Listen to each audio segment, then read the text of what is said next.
आपकी invalid consider कर दी गई है आफ्टर 20 ईयर्स। तो क्या ये स्कैरी नहीं है? कभी आपने इमेजिन किया है कि आपने इतनी मेहनत करी है पढ़ाई के लिए, गवर्नमेंट जॉब के लिए मेहनत करी, सर्व किया 20 ईयर्स के लिए, एंड उसके बाद सडनली एक दिन गवर्नमेंट ने ये कह दिया, sorry your university was unconstitutional. तो इससे आपकी डिग्री पे इफेक्ट पड़ रहा है या नहीं पड़ रहा है, इसके बारे में हम बात करेंगे। It's very scary.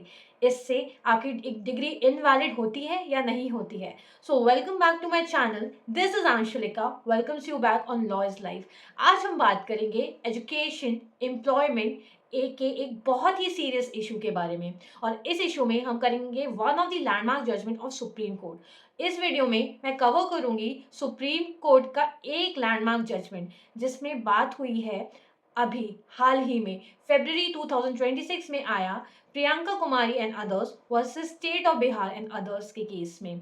क्या कहा सुप्रीम कोर्ट ने? क्या आपको अपने अधिकारों के बारे में पता है? स्पेसिफिकली अगर आपकी यूनिवर्सिटी बंद हो जाए या लॉ चेंज हो जाए या उसे अनकॉन्स्टिट्यूशनल घोषित कर दें तो आपकी मेहनत क्या बेकार हो जाएगी, जो इतनी सालों की मेहनत है? सुप्रीम कोर्ट ने साफ कर दिया कि स्टूडेंट्स को एडमिनिस्ट्रेटिव फेलियर्स की सजा नहीं दी जा सकती। जी हाँ, उन्होंने ये कहा कि this ruling is a massive relief for thousands of employees जिन्हें टर्मिनेट कर दिया गया है। सो इस वीडियो में हम जानेंगे कि आखिर ये मामला क्या है, कहाँ से ये स्टार्ट हुआ, प्रोफेसर यशपाल केस का इशू जो था क्या कनेक्शन है, और सुप्रीम कोर्ट ने क्या कहा है, स्टूडेंट्स के फेवर में क्या कहा गया है बाय द सुप्रीम कोर्ट। तो वीडियो को अंत तक देखिएगा, स्किप मत कीजिएगा, क्योंकि ये आपके लिए भी बहुत इंपॉर्टेंट है। What happened in Bihar? Bihar में ऐसा क्या हुआ कि जिससे सुप्रीम कोर्ट तक लेके जाया गया? सबसे पहले लेट्स अंडरस्टैंड दीज फैक्ट्स। यहाँ पे मामला है कि बिहार के कुछ लाइब्रेरियंस के साथ को टर्मिनेट कर दिया गया था। क्या हुआ था? इन 2004 these individual obtained their bachelor's degree in library science। जी हाँ, इन्होंने बी लिव में बैचलर्स डिग्री ली थी। कहाँ से ली थी? सबसे बड़ा सवाल है। From the university of technology and science Raipur से। अब नोट करने वाली बात क्या है यहाँ पे कि इस यूनिवर्सिटी को छत्तीसगढ़ में थी एंड छत्तीसगढ़ एक्ट 2002 के कुछ सेक्शन को इनवैलिड कंसिडर कर दिया गया था। On the strength of this degree in 2008 and subsequent year Bihar government ने इन्हें लाइब्रेरियन की पोस्ट पर रखा था, अपॉइंट किया था, सब कुछ ठीक चल रहा था। दे वर वर्किंग ऑनेस्टली वो वर्क कर रहे थे। सबसे चौंकाने वाली बात यहाँ पे क्या है आपको पता है? तब हुई जब सालों बाद अथॉरिटीज ने कहा कि आपकी डिग्री वैलिड नहीं है। ये क्यों कहा गया? What was the reason behind this? क्योंकि जिस यूनिवर्सिटी से आपने डिग्री ली वो अनकॉन्स्टिट्यूशन डिक्लेयर हो चुकी है। Yes, this was the main reason. That is why आपका जॉब जो है वो टर्मिनेट होता है। कॉन्सिक्वेंशली उनकी सर्विसेज को टर्मिनेट कर दिया गया।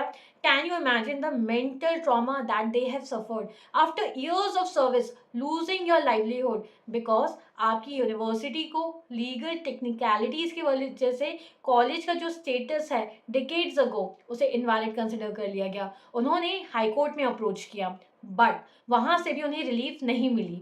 अब फाइनली ये मामला कहाँ पहुंचा? सुप्रीम कोर्ट पहुंचा। सुप्रीम कोर्ट के पास in Priyanka Kumari and others versus state of Bihar and others 2026 में। हर चीज को जानना बहुत इंपॉर्टेंट है, इसलिए हमें थोड़ा पीछे जाना पड़ेगा टू अंडरस्टैंड द रूट। इसका रूट कॉज क्या है? अगर इसका रूट कॉज नहीं जानोगे तो आपको नहीं पता चलेगा। प्रोफेसर यशपाल केस 2005, जी हाँ, this is one of the landmark case. Chhattisgarh निजी क्षेत्र विश्वविद्यालय एक्ट 2002 में जो बना था, इसकी कहानी की शुरुआत वहीं से होती है। 2002 में छत्तीसगढ़ गवर्नमेंट ने इस एक्ट के को पास किया था, छत्तीसगढ़ निजी क्षेत्र विश्वविद्यालय एक्ट 2002। इस एक्ट के अंडर बहुत सारी प्राइवेट यूनिवर्सिटीज खुल गई थी। अब including university of technology and science Raipur भी इसके अंतर्गत आती थी, जहां से हमारे पिटिशनर्स ने डिग्री ली थी। अब बट यहाँ पे एक ट्विस्ट आता है। क्या है वो ट्विस्ट? इसके बारे में हम जानते हैं। इन 2005 सुप्रीम कोर्ट का एक बहुत फेमस जजमेंट, जी हाँ, professor Yashpal and state of Chhattisgarh. इस केस में सुप्रीम कोर्ट ने पाया कि ये एक्ट कॉन्स्टिट्यूशनल नॉर्म्स को फॉलो नहीं कर रहा था। यूनिवर्सिटीज वो बीइंग सेटअप, मतलब मल्टीपल यूनिवर्सिटीज सेट की गई थी विदाउट प्रॉपर इंफ्रास्ट्रक्चर। बस नोटिफिकेशन के द्वारा सो सुप्रीम कोर्ट ने क्या किया, स्ट्रक डाउन कर दिया द इंटायर एक्ट। इसका मतलब वो सारी यूनिवर्सिटीज जो इस एक्ट के अंडर बनी थी लीगली सीज हो गई थी एग्जिस्टेंस से। And that is the reason, this is one of the reason. अब सवाल ये उठता है उन स्टूडेंट्स का, क्या जिन्होंने 2005 से पहले वहाँ एडमिशन लिया था या डिग्री कंप्लीट कर ली थी, क्या उनकी डिग्री भी इनवैलिड है? सुप्रीम कोर्ट ने 2005 में एक क्लैरिफिकेशन भी दिया कि स्टूडेंट्स के इंटरेस्ट को प्रोटेक्ट करना भी इम्पॉर्टेंट है, बहुत ज़रूरी है। कोर्ट ने कहा था कि जो स्टूडेंट्स ऑलरेडी इनरोल्ड हैं उनके लिए एफिलिएशन की व्यवस्था की जाए। जी हाँ, ताकि उनका एकेडमिक ईयर वेस्ट ना हो। एंड इसी को ध्यान में रखते हुए बिहार गवर्नमेंट पे ने इस जजमेंट को का गलत इंटरप्रिटेशन कर लिया या फिर निकाल लिया। उन्होंने सोचा कि क्योंकि एक्ट अनकॉन्स्टिट्यूशनल था तो डिग्री भी ऑटोमेटिकली इनवैलिड हो जाएगी, एंड इसी के बेसिस पे जॉब्स जो थी वो टर्मिनेट कर दी। बट अब और नहीं, सुप्रीम कोर्ट ने 2026 में इस इंटरप्रिटेशन को पूरी तरह रिजेक्ट कर दिया और ये बोला कि जिस समय पे यूनिवर्सिटीज को इनवैलिड कहा गया था, बट उसका मतलब ये नहीं कि डिग्रीज भी इनवैलिड हो जाएगी। इसका मतलब ये नहीं है कि जिन्होंने 2005 के पहले एडमिशन लिया था, डिग्री कंप्लीट की थी, उनकी भी डिग्री इनवैलिड रहेगी।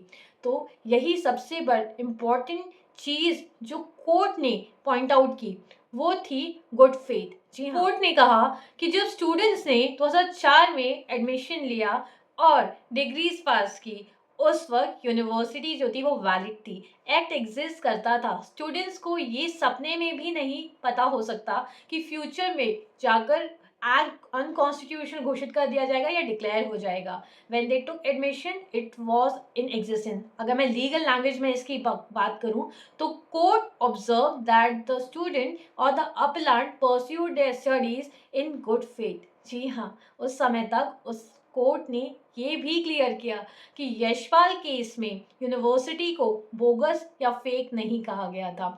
देर था इन टर्म्स ऑफ टीचिंग, बल्कि एक्ट की लेजिस्लेटिव कॉम्पिटेंस को क्वेश्चन किया गया था, सवाल उठाए गए थे। There was no finding that the student did not study और एग्जाम्स वर नॉट कंडक्टेड।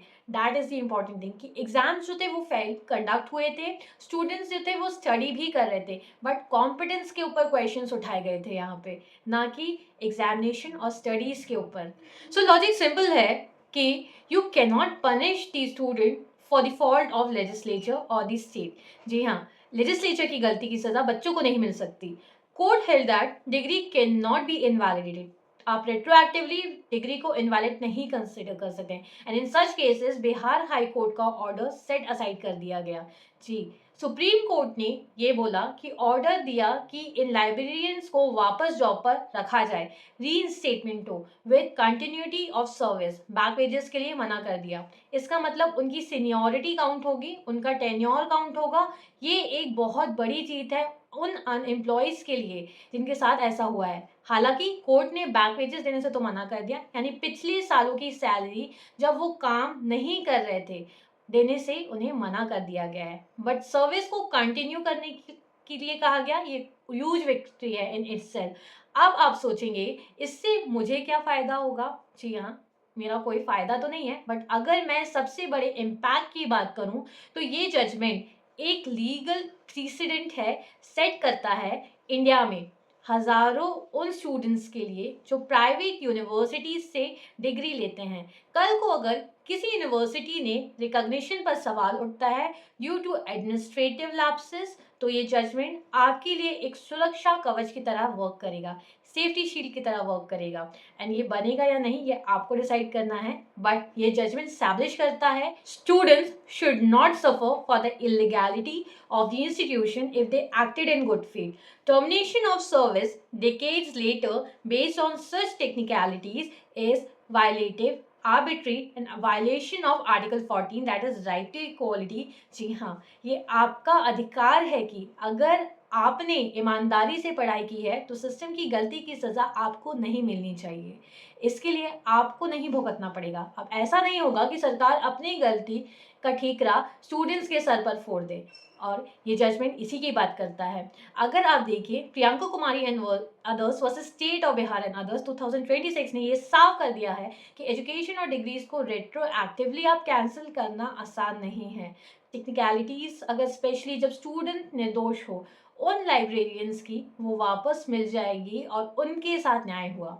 जी हाँ, क्या आपके साथ या आपके किसी जानने वाले के साथ कभी डिग्री वैलिडिटी को लेकर कोई प्रॉब्लम हुई है तो मुझे कमेंट्स के थ्रू बताइएगा, मैं आपकी ज़रूर हेल्प करने की कोशिश करूँगी। आप अपनी प्रॉब्लम्स को भी शेयर कर सकते हैं मेरे यूट्यूब चैनल में, that is law is life. मैं हमेशा कोशिश करती रहूँगी कि ऐसे कॉम्प्लेक्स लीगल मैटर्स को सिंपल भाषा में आपके साथ शेयर करूँ या आप तक पहुँचाऊँ, ताकि आप एम्पावर्ड फील करें। जी, इस वीडियो को ज़्यादा से ज़्यादा लोगों के साथ शेयर कीजिए, स्पेशली स्टूडेंट्स और गवर्नमेंट एम्प्लॉयज़ के साथ भी शेयर कीजिएगा। नॉलेज ही आपके लिए एक पावर है, एक मात्र टूल है। ज़्यादा से ज़्यादा लोगों के साथ शेयर कीजिए, सब्सक्राइब कीजिए एंड जी हाँ, नोटिफिकेशन बेल को प्रेस करना मत भूलिएगा। Stay tuned with me, law is life. Right now, Anshalika Soni signing it off. Bye everyone.